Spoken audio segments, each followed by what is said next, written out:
सरकार ने जिस प्रकार से नोटिस दिए हैं तो उसमें ये अवैध शब्द लिखा हुआ है। तो अवैध के दायरे में पुष्कर की कई सारी गतिविधियां आती है। सिर्फ नगरपालिका में अवैध गतिविधियां होटलों में ही नहीं चल रही है, यहाँ की अन्य भी व्यावसायिक गतिविधियां हैं वो सारी अवैध चल रही है। और अगर जितनी वैध हैं वो किस प्रकार से वैध हुई है तो नगरपालिका ये तय कर दे कि आप जो अवैध है उन्हें वैध करने की प्रक्रिया पूरी करें। तो सभी किसान और सभी व्यवसायी ये भी इसी चीज़ के लिए भी तैयार है कि उन वैध गतिविधियों में शामिल हो सकते हैं, क्योंकि अवैध गतिविधियां कुछ नहीं होती है, क्योंकि जो पावर में होते हैं वो तो सब काम करवा सकते हैं, लेकिन जो बेचारे किसान अपने जीवन यापन कर रहे हैं उनको अवैध घोषित किया जाता है। तो नगरपालिका से भी यही मांग करते हैं कि आप एक वो तय करें कि आप इनको वैध कराने के लिए जो प्रक्रिया है वो लागू करें। पर जो प्राप्त हुआ है वो ये है कि पुष्कर सरोवर में पानी की आवक की व्यवस्था है, उसके निकासी की व्यवस्था नहीं है। जैसे बारिश का समय वो जब होता है तब तो सरोवर में पानी आता है फीडर्स के थ्रू और तब ओवरफ्लो जाता है, तो उसके निकास की कोई व्यवस्था नहीं है कि वहाँ से आप चैनलाइज करके गेट खोल के इसको कहीं निकास कर सकें। तो इस संबंध में एक ज्ञापन प्राप्त हुआ है कि सब पुष्कर सरोवर में पानी के निकास की व्यवस्था करें।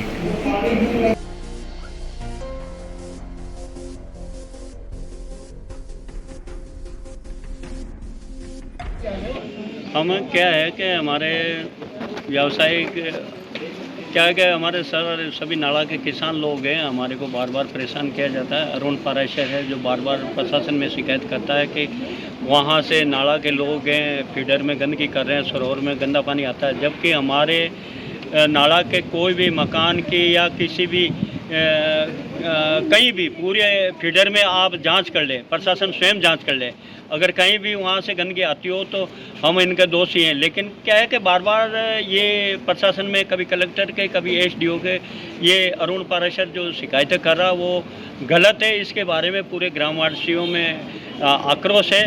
बशर्ते ये है कि खुद उसकी होटल जहाँ वहाँ पुरानी बावड़ी थी उस बावड़ी को फाड़ के उसकी होटल उसके ऊपर बनी हुई है। और किसी समय जोधपुर महाराजा ने जब पहली बार नाराव पडियार ने पुष्कर सरोवर के लिए खुदाई की थी, घाटों का निर्माण किया था, उस समय की पुरानी फीडर वहाँ से बनी हुई है जो मुरली पीपली होते हुए आगे जो अतिवृष्टि का जो पानी आता था, अतिरिक्त पानी आता था जो आगे निकलता था। अभी हमारे गाँव वालों की ये मांग है कि ये जो सरोवर में पानी आ रहा अतिवृष्टि के समय अतिरिक्त पानी है उसके निकासी के लिए सरकार की ओर से व्यवस्था की जाए। जब फीडर बनी थी उस समय हमारे को आश्वासन दिया था कि अतिवृष्टि के समय जो पिछहत्तर की स्थिति में जो पानी आया था तो उस पानी को निकालने के लिए फीडर की व्यवस्था की जाए या वहाँ आगे निकालने की जो व्यवस्था की जाए, उसको तो रोक दिया, फीडर बना दी। वो सबसे अच्छी बात है, सरोवर में पानी आना भी चाहिए। और जो मछलियाँ मरी थी, मछलियाँ तो कम पानी होने की वजह से जो अत्यधिक गर्मी थी उसकी वजह से मरी। दूसरा सरोवर में जो गंदा पानी जा रहा है, सबसे पहले गुरुद्वारा का है, गुरुद्वारा का आसपास का ओवरफ्लो होके आए दिन है वो सरोवर में गंदा पानी जाता है। अभी जो बरसात हुई है नरसिंह घाट से पूरी छोटी बस्ती क्षेत्र का पूरा गंदा पानी सरोवर में गया। सप्तऋषि घाट से पानी जा रहा है, बावरी घाट से वहाँ से उधर अरुण के होटल के सामने से बावरी घाट से जो पानी ओवरफ्लो होके जब वहाँ से बिजली नहीं होती है कुओं का पानी नहीं जाता है तो वो पानी भर के वो बावरी घाट से होकर सरोवर में जा रहा है। और बदनाम नाला ग्रामवासियों के ज़्यादा, इस वजह से नाला ग्रामवासियों में आक्रोश है। हम क्रमबद्ध प्रशासन से और सभी से निवेदन करते हैं कि हमारे को गाँववासियों को ये बदनाम नहीं किया जाए और पानी के निकासी का प्रशासन उचित व्यवस्था करे। नाम बताइए। आज पुष्कर में जो नाला क्षेत्र वहाँ के सभी किसानों के द्वारा प्रशासन से यही मांग की है कि हमारा तीर्थ सरोवर जो है सभी की आस्था का केंद्र है। अतिवृष्टि के कारण उसमें अत्यधिक वर्षा का पानी आ जाता है, उसमें क्षेत्र का गंदा पानी भी जाता है, तो उसके लिए सरोवर का एक निकास मार्ग तय होना चाहिए और भराव क्षमता भी तय होनी चाहिए।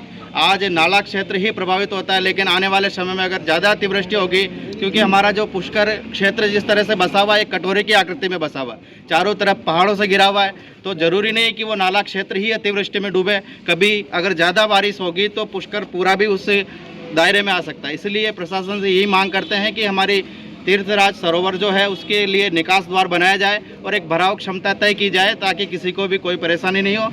और प्रशासन इसको शीघ्रता से पूरा करने का भी आश्वासन दिया है। और हम क्षेत्रवासियों से भी यही मांग करते हैं कि सभी प्रेम से रह करके इस विषय को निपटाएं, एक दूसरे पर आरोप प्रत्यारोप नहीं करें। कुछ लोग प्रशासन को गुमराह करने के लिए ऐसी शिकायतें सदैव देते हैं, लेकिन वो स्वयं अपने गिरबान में झांक करके देखें तो वो भी कई सारी गलतियों के दायरे में आते हैं। तो हम यही मांग करते हैं कि प्रशासन जल्दी से जल्दी पुष्कर की पवित्रता बनाए रखने के लिए निकास द्वार तय करें। जो होटल बन रखे हैं उनको लेकर भी नोटिस दिया नगर पालिका, क्या कहेंगे? नगर पालिका ने जिस प्रकार से नोटिस दिए हैं तो उसमें ये अवैध शब्द लिखा हुआ है, तो अवैध के दायरे में पुष्कर की कई सारी गतिविधियां आती है। सिर्फ नगर पालिका में अवैध गतिविधियां होटलों में ही नहीं चल रही है, यहाँ की अन्य भी व्यावसायिक गतिविधियां हैं वो सारी अवैध चल रही है। और अगर जितनी वैध हैं वो किस प्रकार से वैध हुई है तो नगर पालिका ये तय कर दे कि आप जो अवैध है उन्हें वैध करने की प्रक्रिया पूरी करें।